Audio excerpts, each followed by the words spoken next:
मैं सड़क पर यूं ही भटक रही थी। मैं एक कम उम्र की लड़की थी। मेरे माँ बाप गुजर गए थे। एक डॉक्टर साहब की नजर मुझ पर पड़ी। वह मुझे अपने साथ घर ले आए। वो अकेले ही रहते थे। रात को वह हर रोज एक लड़के को अपने कमरे में ले जाते और अंदर से अजीबो गरीब आवाज आती थी और सुबह बच्चा गायब हो जाता था। ये राज जानने के लिए मैं एक दिन उनके कमरे में छुप गई और डर के मारे मेरी चीख निकल गई, क्योंकि मैंने जो देखा वहाँ तो मेरी पैरों तले जमीन निकल गई। क्योंकि मेरा नाम राधा है। एक बहुत ही गरीब परिवार में मेरा जन्म हुआ, जहाँ हर रोज मेरे माता पिता में मारपीट होती थी। एक गंदी बस्ती में मेरी परवरिश हुई और थोड़ा बड़ी हुई तो मेरे माँ बाप दोनों ही गुजर गए।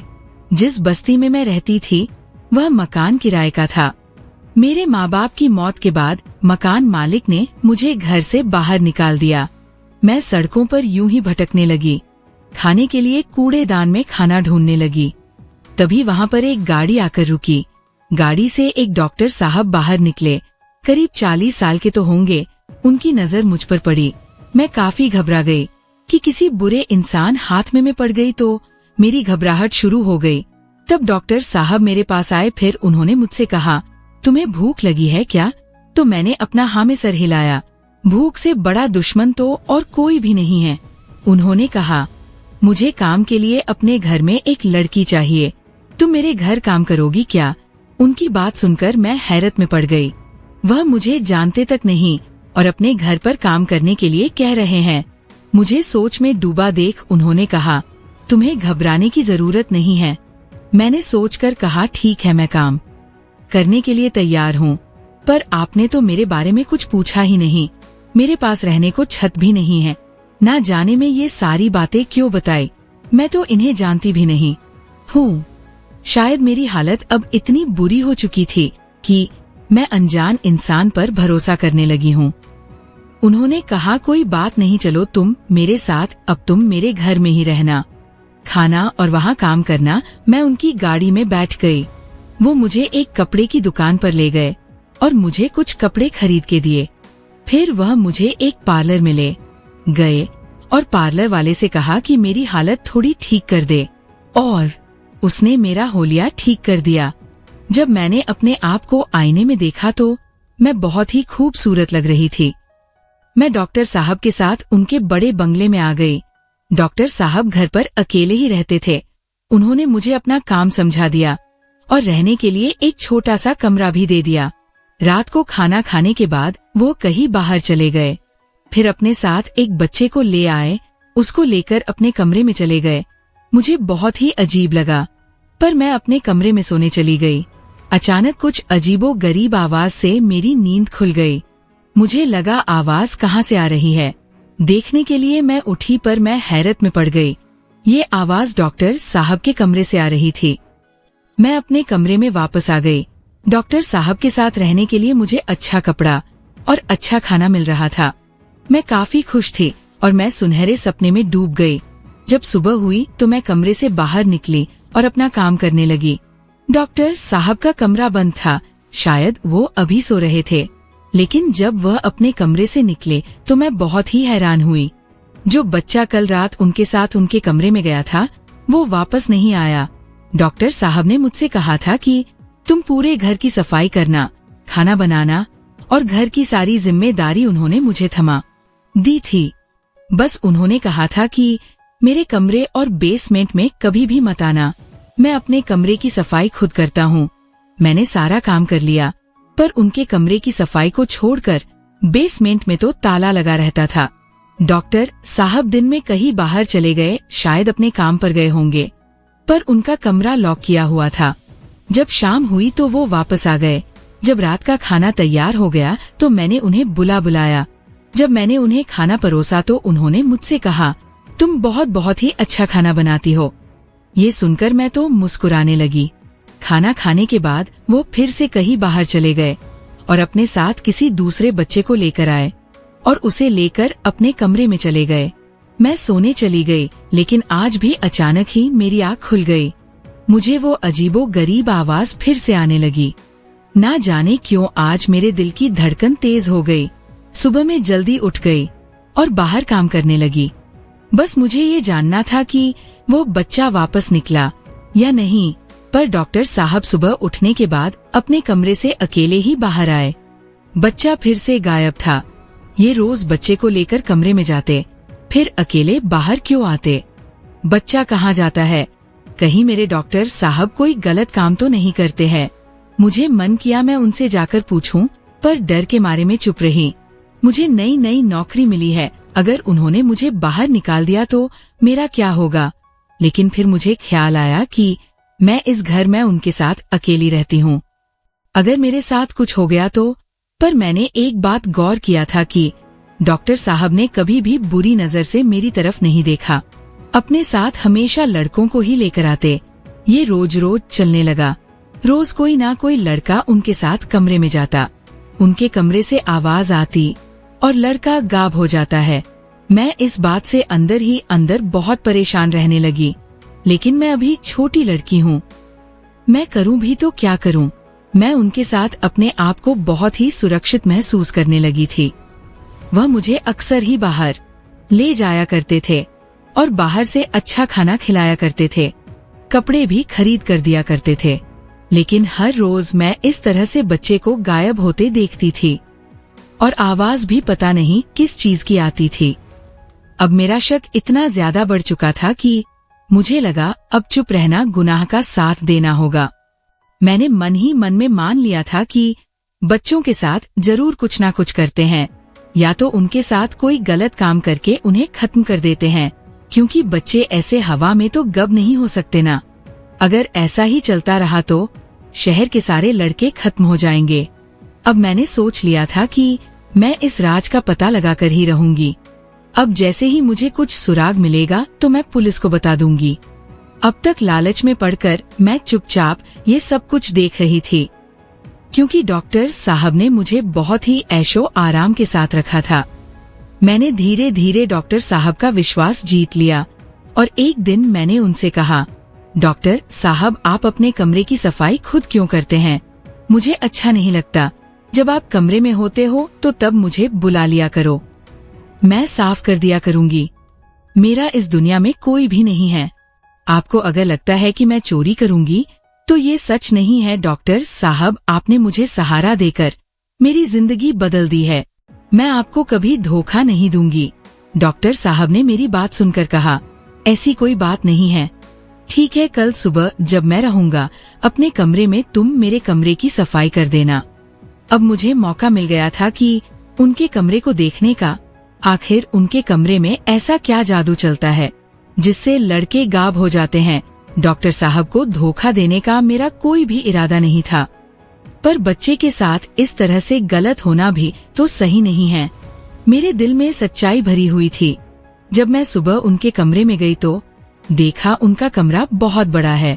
सोने के लिए एक बड़ा सा बेड है, पर कमरे के बीच में एक अजीब सी टेबल रखी हुई है। उसमें गद्दा भी है लगा है, किसी को सुलाया जाता होगा। मुझे तो कमरे से बाहर निकलने का एक ही दरवाजा नजर आया था। रात में घर की अच्छी सी सफाई करने के बाद मैंने बाथरूम की सफाई के लिए डॉक्टर साहब की इजाजत ली।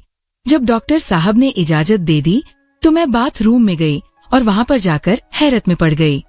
बहुत ही खूबसूरत बाथरूम था, पर वहाँ भी कोई दूसरा दरवाजा नहीं था। अपना काम करने के बाद मैं डॉक्टर साहब को देखकर मुस्कुराई और बाहर निकल आई। डॉक्टर साहब को मुझ पर विश्वास हो गया था। उन्हें नहीं मालूम था कि मेरे दिमाग में क्या चल रहा है। अब मैंने सोच लिया था कि किसी तरह से डॉक्टर साहब के कमरे में घुसकर मैं उनके राज का पता लगाऊंगी। ऐसा मौका मिलना शायद नामुमकिन ही था, क्योंकि उनके कमरे में तभी मैं अंदर जा पाती थी जब वो कमरे में रहते थे, और जब वो बच्चे को लेकर आते थे तो मुझे ही दरवाजा खोलना पड़ता था। तो पहले से ही छुप पाना ये उम्मीद बिल्कुल भी नहीं थी। दिन बीतते चले गए और मुझे समझ नहीं आ रहा था कि क्या करूं। अचानक से एक दिन मुझे ख्याल आया कि मेरे पास तो मोबाइल है, अगर किसी तरह से डॉक्टर साहब के कमरे के अंदर में मोबाइल का कैमरा ऑन करके रख दूं तो अंदर जो भी होगा उसकी रिकॉर्डिंग हो जाएगी। पर कहीं डॉक्टर साहब की नजर अगर मोबाइल पर पड़ गई तो वो तो मेरी जान ही ले लेंगे। मुझे समझ ही नहीं आ रहा था कि जिस इंसान ने मुझे इतना सहारा दिया उनको धोखा दूं या नहीं। पर हर रोज एक जीता जागता बच्चा मेरी आंखों के सामने गायब हो जा रहा था। अगर पुलिस को बताओ तो पुलिस इस बात की तहकीकात करें कि बच्चे कहाँ गायब हो रहे हैं। पुलिस मुझ गरीब लड़की की बात पर यकीन क्यों करेगी। एक दिन मैंने डॉक्टर साहब से कहा, डॉक्टर साहब, क्या मैं आज रात को आपके कमरे में सो सकती हूँ? डॉक्टर साहब को मानो मेरी बात पर यकीन ही नहीं आ रहा था। मेरी तरफ अजीब निगाहों से देखने लगे। मैंने कहा, आज के ही दिन मेरी माँ गुजर गई थी। मैं नीचे सो जाऊंगी, आपको कोई भी परेशानी नहीं होगी। डॉक्टर साहब, बस मैं आज की रात अकेले नहीं सोना चाहती हूँ। डॉक्टर साहब ने कहा, ठीक है, नीचे बिस्तर लगाकर सो जाओ। पर वो काफी गहरी सोच में डूब गए थे, क्योंकि शायद वो नहीं चाहते थे कि उनके कमरे में कोई दूसरा आए। मेरे आंसू देखकर ही उन्होंने मुझे अपने कमरे में एक रात गुजारने की इजाजत दे दी थी। मैंने अपने आंसू पोंछकर अपना बिस्तर डॉक्टर साहब के बिस्तर के साइड में लगा दिया और जैसे ही मैं लेटी तो सोने का नाटक करने लगी। डॉक्टर साहब शायद बाहर चले गए थे और जब दरवाजा खोलने की आवाज आई तो मैंने देखा एक लड़के को लेकर आए हैं। लड़के को बिठाकर डॉक्टर साहब मेरे पास आए तो देखा कि मैं सो रही हूँ। वे फिर से उस लड़के के पास चले गए। डॉक्टर साहब ने अपने लैपटॉप में कुछ चलाया और एक अजीब सी आवाज वहां से आने लगी। अब मुझे समझ आया कि वो अजीब सी आवाज लैपटॉप से आई थी। फिर कुछ चीज जलाया जिससे कमरा धुएं से भर गया। वो धुआं कमरे में फैल गया और थोड़ी देर में मैं बेहोश हो गई। जब मेरी आँख खुली तब सुबह हो चुकी थी। मैंने देखा डॉक्टर साहब बिस्तर पर लेटे हुए हैं और बच्चा सही सलामत टेबल के ऊपर लेटा हुआ है। मैं भी चुपचाप लेटी हुई थी। मैं देखना चाहती थी कि आगे वो बच्चे के साथ क्या करते हैं। उन्होंने करीब 5 बजे बच्चे को उठाया और खिड़की के पास ले गए। मुझे अब तक वह एक शीशे ही लगा था, लेकिन ये तो दरवाजा है। वहां से बच्चे को लेकर निकले और शायद किसी के हवाले कर दिया। शायद बच्चे के माता पिता हो। माता पिता ने हाथ जोड़कर उन्हें प्रणाम किया और वहां से चले गए। उनके जाने के बाद मैंने उठने का नाटक किया। मैं डॉक्टर साहब के पास गई और कहा, मैं इतनी देर तक कभी नहीं सोई हूँ, पर पता नहीं क्यों आज मेरी नींद नहीं खुली। डॉक्टर साहब मुस्कुराए और कहा, कोई बात नहीं। मुझे इस बात से खुशी हो रही थी कि डॉक्टर साहब बच्चों को खत्म नहीं करते, उन बच्चों को उनके माँ बाप के हवाले कर देते हैं। ऐसे ही 10 महीने बीत गए। मैं धीरे धीरे डॉक्टर साहब का विश्वास जीतने लगी। डॉक्टर साहब का मुझ पर पूरी तरीके से विश्वास हो गया। तो मैंने एक दिन पूछा कि आप इस तरह से बच्चे को अपने कमरे में ले जाते हो, क्या कोई इलाज करते हो? पर उन्होंने जो कुछ भी कहा उसे सुनकर मुझे यकीन हो गया था कि डॉक्टर साहब अच्छे इंसान नहीं हैं। वह इन बच्चों के साथ कुछ गलत काम करते हैं। अब मैंने ठान लिया था कि मैं इस राज का पता लगाकर ही रहूंगी। मैं इसलिए चुपचाप बैठ गई थी, क्योंकि मुझे लगा था कि बच्चों को ये नहीं मारते हैं। पर अब इनकी बातों से मुझे यकीन हो गया था कि ये कुछ गलत काम कर रहे हैं। इन्होंने मुझसे कहा कि कानपुर बस्ती इलाके में लोग जादू टोना सीखते हैं और शहर के अच्छे बच्चे पर ये जादू टोना कर देते हैं। मैं बस उन जादू टोना का उतार कर उन बच्चों को एक अच्छी जिंदगी देता हूँ, जिसके लिए माँ बाप मुझे कुछ पैसे देते हैं। मैंने ये जादू टोना उतारने की विधि सीखी हुई है। उनकी बात सुनकर मैं आई तो थी, पर अपने कमरे में आकर बिल्कुल ही सोच में डूब गई। मैं कानपुर बस्ती में ही रहती थी और वहाँ ऐसा कुछ भी नहीं होता था। वहाँ के लोग अपनी जिंदगी में ही व्यस्त हैं, अपनी गरीबी से ही परेशान हैं। लोग इधर उधर काम ढूंढकर काम करते हैं। वहाँ पर इस तरह का जादू टोना नहीं चलता है। मेरा बचपन गुजरा है, वहाँ पर ऐसा कुछ होता तो मुझे भी पता रहता, पर ये बिल्कुल ही झूठी बात है। यहाँ कुछ और ही चल रहा है। अचानक ही मुझे धुएं की याद आई, जिससे मैं बेहोश हो गई थी। अब मैंने सोच लिया था कि मैं राज का पता लगाकर ही रहूंगी। डॉक्टर साहब अब अपने कमरे को लॉक नहीं करते थे। मैंने सोचा एक रात में उनके कमरे में छुपकर सब कुछ देखूंगी, पर मुझे धुएं से बचने का उपाय सोचना होगा। मुझे याद है कि जिस रात में वहां थी और धुआं हुआ था, तो डॉक्टर साहब ने अपने मुंह पर कुछ पहना हुआ था, शायद किसी तरह का मुखौटा हो जिससे से इस धुएं से बचा जा सकता हो। अगर मुझे भी ऐसा कुछ मिल जाए तो मैं बेहोश हुए बिना उसको देख पाऊंगी। फिर मैं अपने मोबाइल में रिकॉर्ड कर लूंगी। सफाई के वक्त मुझे कुछ मुखौटे मिल गए, उनमें से मैंने एक अपने पास रख लिया और एक रात मुझे मौका मिल गया उनके कमरे में छुपने का। मैंने डॉक्टर साहब को बहाना मार दिया कि आज मैं जल्दी सोने जा रही हूँ, रात को जब आप बाहर जाए तो कमरे को लॉक करके जाएं, ताकि आप अंदर जा सके, आज मेरी तबीयत बहुत खराब है। डॉक्टर साहब ने कहा ठीक है, कोई बात नहीं, तुम सो जाओ। मैंने अपने कमरे को लॉक कर दिया और उनके कमरे में जाकर छुप गई। आज मुखौटा भी पहन रखा था। जब डॉक्टर साहब बच्चे को लेकर आए तो टेबल पर बैठा दिया, फिर अजीब सी आवाज चला दी और कमरे में कुछ धुआं भर दिया। आज धुआं मुझे बेहोश नहीं कर पाया, लड़का बेहोश हो गया। उसके बेहोश होते ही डॉक्टर साहब ने एक टीका निकाला और उस लड़के को लगा दिया और वह फिर बिस्तर पर आए और लेट गए। उसके बाद वहाँ ऐसा कुछ भी नहीं हुआ जिस पर कुछ शक हो, बस वो टीका क्या है ये मुझे पता लगाना है। अगली रात घर पर पुलिस आ गई, डॉक्टर साहब को गिरफ्तार कर लिया और अपने साथ ले गए। उन्होंने बच्चे को भी वहाँ से लेकर हॉस्पिटल गए। बच्चे को किसी तरह का दवा दिया गया था। दरअसल डॉक्टर साहब कोई दवा बनाते थे और उससे बच्चों का टेस्ट किया करते थे।